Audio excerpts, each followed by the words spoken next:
Tadi belum disapa nih satu-satu, padahal ini orang-orang top di tempatnya. Ada Pak Jam Pidum, tadi ada Kabar Eskrim, ada banyak lah saya kira.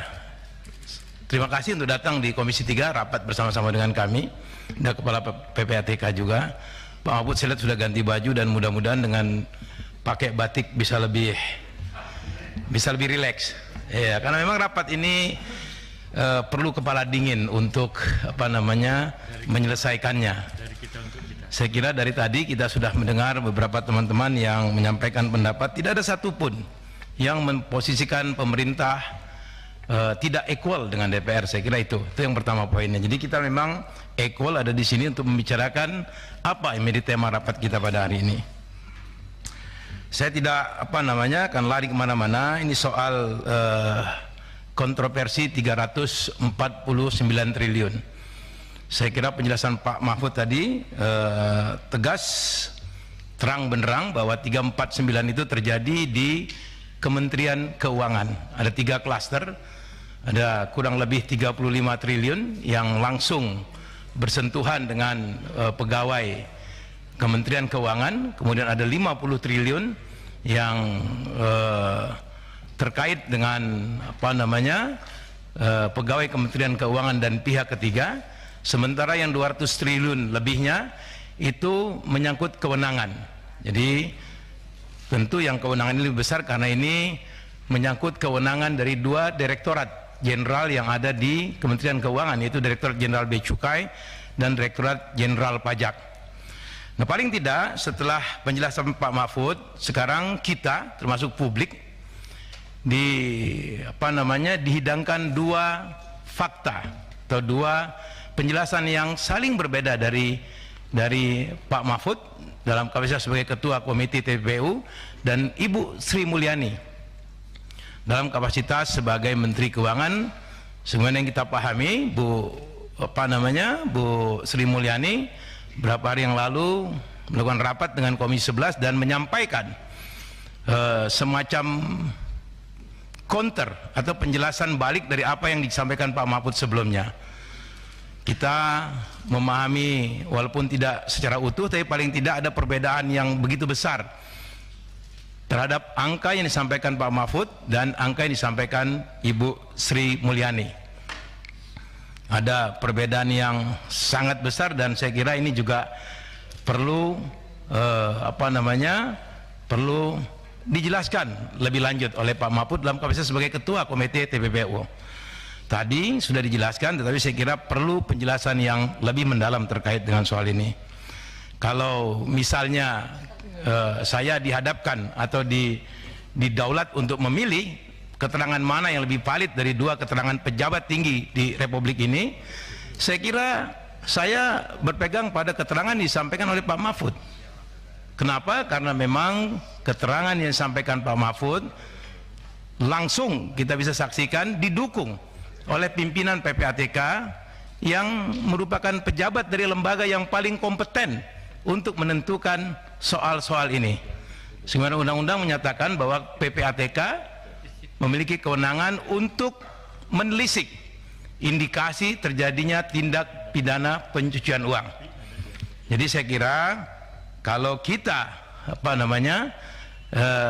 disuruh memilih data mana yang lebih valid dari 2 data yang disampaikan oleh 2 menteri di kabinet Pak Jokowi ini, tentu saya berpegang kepada data yang disampaikan Pak Mahfud dalam kedudukan sebagai Ketua Komite, karena dia mendapat laporan langsung dari Kepala PPATK. Nah, yang jadi soal sekarang, angka yang disampaikan tidaklah kecil, 349 triliun. Tadi Saudara Miss Bakun menjelaskan proses yang terjadi terkait dengan soal ini. Saya tidak memiliki kemampuan untuk memahami secara baik, tapi paling tidak secara sederhana, angka 349 itu bukanlah angka yang real dari terjadinya tindak pidana pencucian uang, karena memang terhadap transaksi atau terhadap uang yang bolak-balik itu dihitung beberapa kali. Tapi kalau kita bisa membangun analogi, membangun sebuah perandaian, Andai saja dari 349 itu 20% yang benar, artinya ada 70 triliun kejahatan, indikasi tindak pidana pencucian yang terjadi di lingkungan Kementerian Keuangan. Dan saya kira ini harus dibuat terang benderang. Kenapa begitu? Karena kita tahu bahwa Kementerian Keuangan adalah hulu dari sistem pengelolaan keuangan negara. Bisa kita bayangkan tempat di mana keuangan negara dikelola terjadi kebocoran yang begitu besar. Kita ingat beberapa waktu yang lalu di DPR ini pernah ada pansus Senturi untuk sebuah kejahatan yang angkanya jauh dari itu. Senturi kalau tidak salah 6,7 triliun atau 7 triliun, kurang dari 7 triliun di DPR ini dibuat pansus. Walaupun pelaksana air dari pansus itu masih kontroversial karena dianggap sebagian belum selesai, tapi saya kira kerja pansus itu sudah bisa membuat terang benderang sebagian besar dari polemik, dari kontroversi, dari spekulasi yang terjadi sekitar kasus Bank Senturi. Nah, dalam soal ini saya kira kita juga punya kewajiban yang sama untuk membuat terang benderang kasus ini. Hari ini kita bicara potensi terjadinya tindak pidana pencucian uang di lingkungan Kementerian Keuangan. Catat itu. Tindak potensi ya. Angkanya 349. Tadi kalau kita membangun perumpamaan 20% aja atau 10% aja ada 30 triliun lebih. Ini angka yang luar biasa besar. Dan saya tidak yakin kalau rapat kita malam hari ini bisa membuat semua hal terkait dengan soal itu menjadi terang benderang. Saya tidak yakin karena memang ada pihak-pihak yang juga kita perlu minta dan dengar keterangannya terkait dengan soal ini. Jadi mungkin ini baru rapat awal saja dari sebuah proses penyelesaian akhir dari kasus ini. Ini rapat awal saja.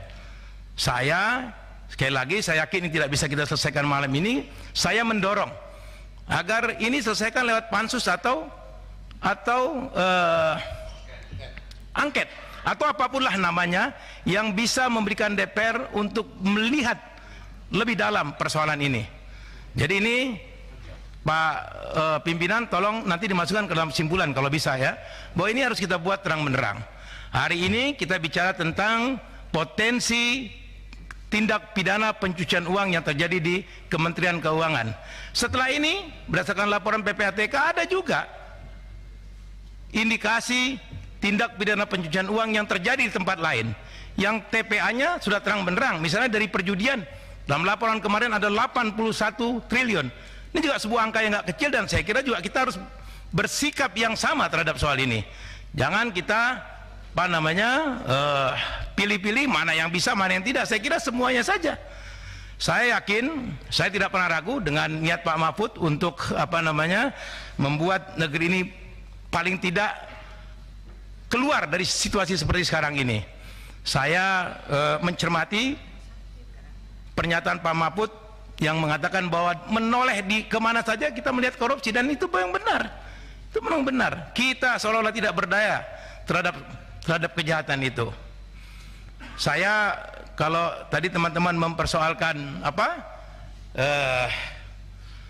kewenangan Pak Mahfud dalam kasus sebagai ketua komite untuk mengumumkan kepada publik, sekalipun Pak Mahfud tadi berargumentasi bahwa itu agregat yang disampaikan, itu masih debatable, tapi saya melihat sesuatu yang lain dari itu.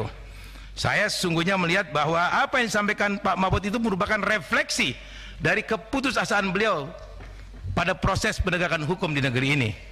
Pak Mahfud ini bukan orang yang tidak paham hukum, profesor hukum beliau. Beliau ini kalau saya boleh mendeskripsikan, saya kira setelah presiden orang nomor 2 di negeri ini ya Pak Mahfud. Menteri Menko Politik Hukum dan Keamanan.